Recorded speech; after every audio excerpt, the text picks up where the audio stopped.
Hello friends, तो आप सभी मित्रों का स्वागत है हमारे YouTube चैनल टेक अमृत, आपका अपना भाई। तो आप तमाम मित्रों को बता दें कि आज के जो हमारा वीडियो है इसमें हम देखेंगे कि टाटा कंसल्टेंसी सर्विस जो इंडिया के एक लार्जेस्ट कंपनी है यानी TCS, नाम सुनकर ही अच्छा लगा होगा TCS का, और मन भी कर रहा होगा कि हमारा जॉब हो जाता TCS में। तो होगा भाई, दिल थाम के बैठिए, हमेशा पॉजिटिव रहिए। टीसीएस में जॉब भी होगा। और हाल ही में 2023 बैच यानी टीसीएस एनक्यूटीयू का एग्जाम दिया था आप तमाम मित्रों ने। तो टीसीएस एनक्यूटीयू का रिजल्ट भी आ चुका है और कितने को मेल भी आ चुका है और कितने को नहीं आया उनको भी आएगा। बस पॉजिटिव रहिए और टेक अमृत के साथ रहिए। आप तमाम मित्रों को हम बताते हैं कि आज के वीडियो में हम कैसे जानेंगे कि टाटा कंसल्टेंसी लिमिटेड को कैसे दें इंटरव्यू। तो मिलते हैं दोस्तों, आइए आगे की ओर बढ़ते हैं। तो you all are welcome to my YouTube channel tech Amrit, आपका अपना भाई। तो टेक अमृत को लाइक, सब्सक्राइब और शेयर करिए। शेयर तो करना पड़ेगा ना, तब तो मेरी मेहनत को फायदा मिलेगा। तो शेयर करते रहिए दोस्तों, क्योंकि हम भी मेहनत कर रहे हैं और आप भी मेहनत करिए अपने जॉब के लिए। तो मैं भगवान से यही दुआ करूंगा कि आप तमाम मित्रों का जॉब लगे और अच्छी खासी जिंदगी चलती फिरती बन जाए। तो टीसीएस के बारे में बता दें कि टीसीएस एक great place to start always grow your career, यानी आपको कैरियर को स्टार्ट करने के लिए टीसीएस एक बहुत ही अच्छा जगह है। It offers friendly and positive ambience for both individual and company growth with operation in about 46 country, यानी 46 कंट्री में चल रहा है टीसीएस। यानी बहुत ही अच्छा चल रहा है टीसीएस भाई, जो कहा जाए कम है। TCS recruits a large pool of candidates, यानी बहुत ही लंबा मतलब सफर रहता है टीसीएस का। Main qualities they look for a candidate are aptitude and attitude, यानी एटीट्यूड भी होता है ना, बहुत ही खराब चीज होता है। एटीट्यूड रखना नहीं चाहिए भाई, कुछ लोग रखते हैं कि हम हैं सो हम ही हैं, हमारे अलावा कोई कंपनी नहीं है। ये मत जानिए भैया, आपके ऊपर भी लोग बैठे हुए हैं।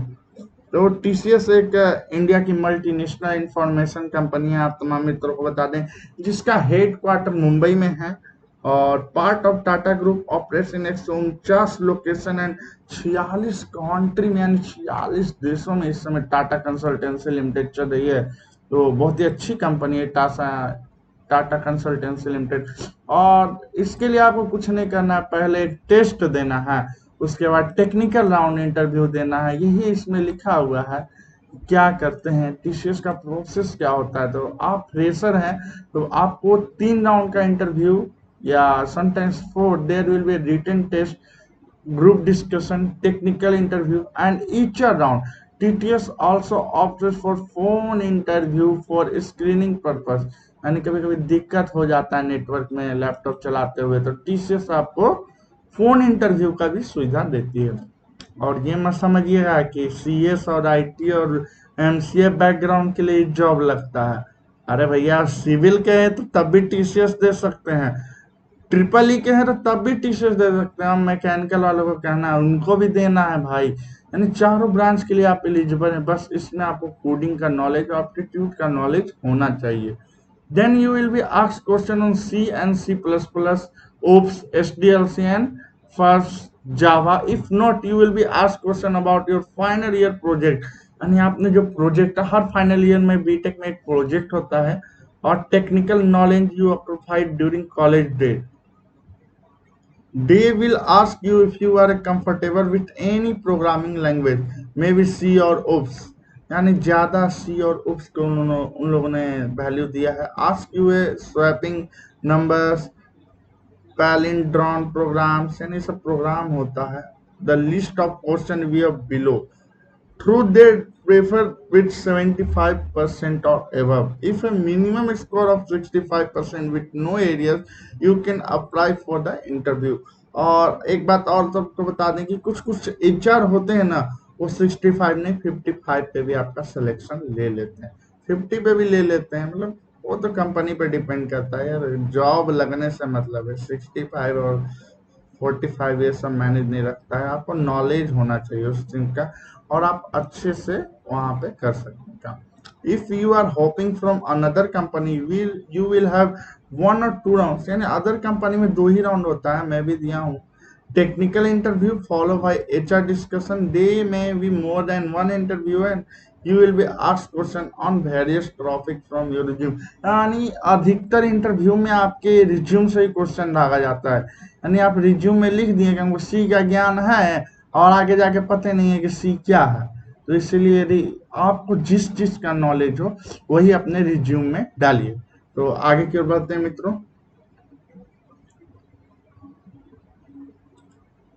टेक्निकल इंटरव्यू टिप्स, यानी टेक्निकल राउंड के इंटरव्यू के बारे में हम जानेंगे। while aptitude written test and group discussion somewhat depend on luck to the technical and HR rounds are totally in your control, यानी ये दोनों है ना आपके कंट्रोल में, आप चाहते हैं चुटकी बजाएं और हो गया job. TCS interview question are tough and test your concept as well as coding ability. It is important to be well prepared and do some coding practice before going to written test and interview. यानी मैं हमेशा कहता हूँ यदि आप किसी भी information technology या TCS विप्रो महिंद्रा टेक महिंद्रा इसमें आप अप्लाई करते हैं तो आपको कोडिंग का ज्ञान होना चाहिए। कोडिंग एंड एप्टीट्यूड बहुत ही नेसेसरी है आज के डेट में, जैसे कंपनी ग्रो कर रही है उस हिसाब से आपको कोडिंग एंड एप्टीट्यूड आना चाहिए। तो TCS technical interview question and C++ oops concept पे बताऊंगा। तो टेक अमृत आपका अपना भाई, लाइक सब्सक्राइब एंड शेयर इतना करिए कि भाई आपका खुश हो जाए। तो बढ़ते हैं आगे की ओर।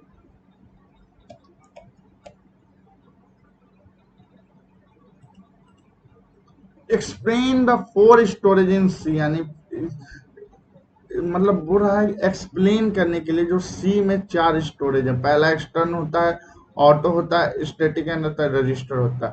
Extern storage class simply tell us what the variable is defined elsewhere and not within the same block where it is used. Auto क्या होता है? This is a default storage class, यानी डिफॉल्ट स्टोरेज क्लास होता है for all the variables declared inside a function or a block. Static, this storage class is used to declare static variables which are popularly used with writing program in C language, यानी static use होता है C programme को लिखते समय।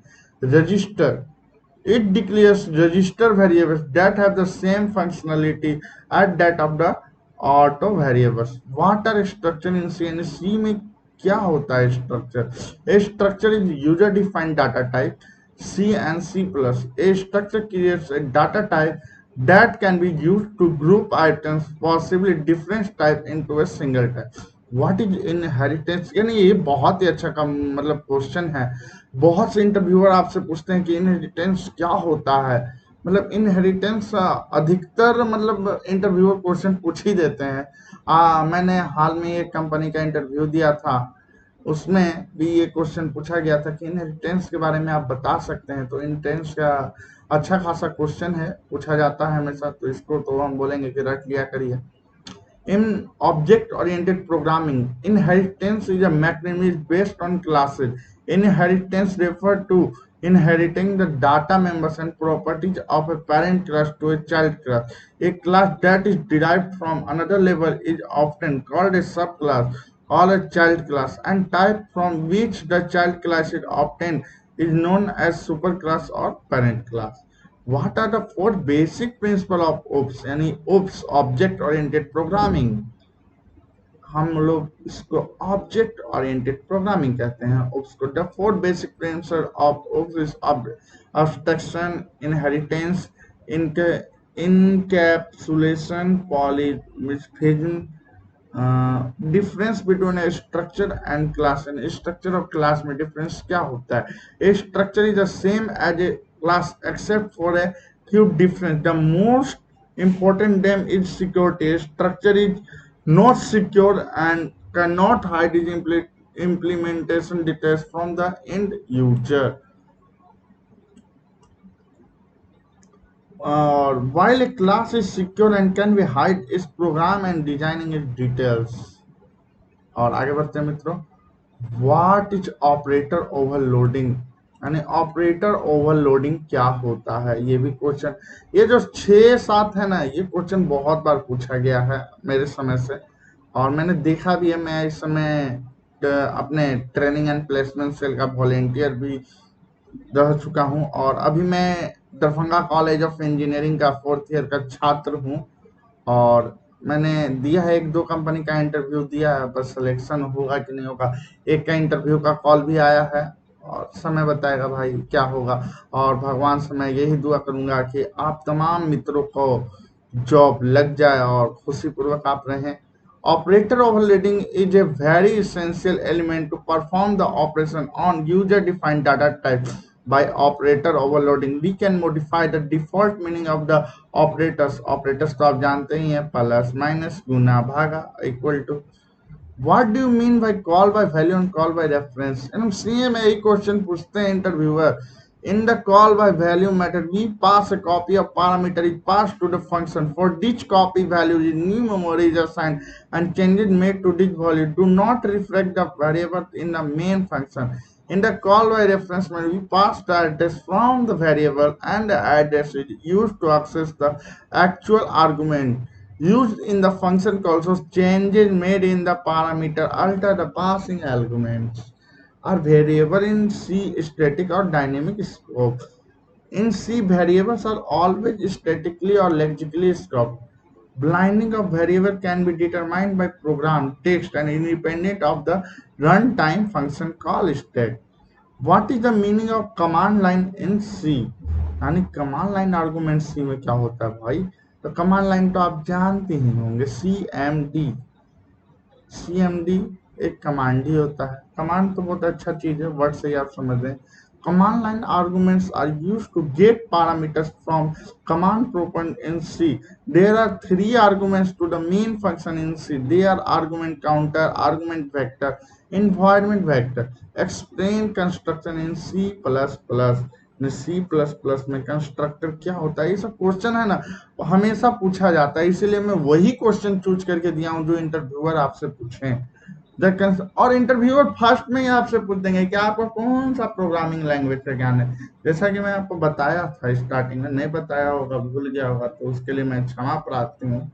तो आपसे पहले interview यही क्वेश्चन पूछते हैं कि आप किस लैंग्वेज में प्रेफरेबल है, यानी कौन से कोडिंग में प्रेफर है। तो आप बोलेगा हमको पाइथन आता है तो पाइथन से पूछेंगे, जावा आता है तो जावा से पूछेंगे, यानी जो बताइएगा उससे आपका क्वेश्चन आएगा। Explain constructor in C++. The constructor is a member function that is executed automatically whenever an object is created. Constructor have the same name as the class of which they are members, so that compiler knows that the member function is a constructor and no return type is used for construction. यानी constructors के लिए कोई return type use नहीं किया जाता। तो अगले video में भी मैं मिलूंगा, शायद अगला वीडियो में मैं जावा के बारे में बताऊंगा कि जावा से किस टाइप का क्वेश्चन आता है। तो आप लोग वेल प्रिपेयर्ड रहिए, आप तमाम मित्रों का मेल जरूर आएगा, 100% आएगा। मुझे ईश्वर से मैं यही कामना करूंगा कि आप तमाम मित्रों का टीसीएस में सिलेक्शन हो जाए और अच्छा सा जॉब लग जाए। यार जॉब लगने के बाद मिठाई जरूर खिलाना। तो धन्यवाद मित्रों, मिलेंगे अगले वीडियो में और हमारे चैनल को लाइक सब्सक्राइब और शेयर करना नहीं भूलिएगा। और जो मतलब 24 बैच के हैं और उससे आगे के भी हैं तो उनके लिए भी लाभदायक वीडियो, क्योंकि अभी से प्रीपेड हो जाइएगा तो आगे भी आपको फायदा करेगा। धन्यवाद, थैंक यू सो मच।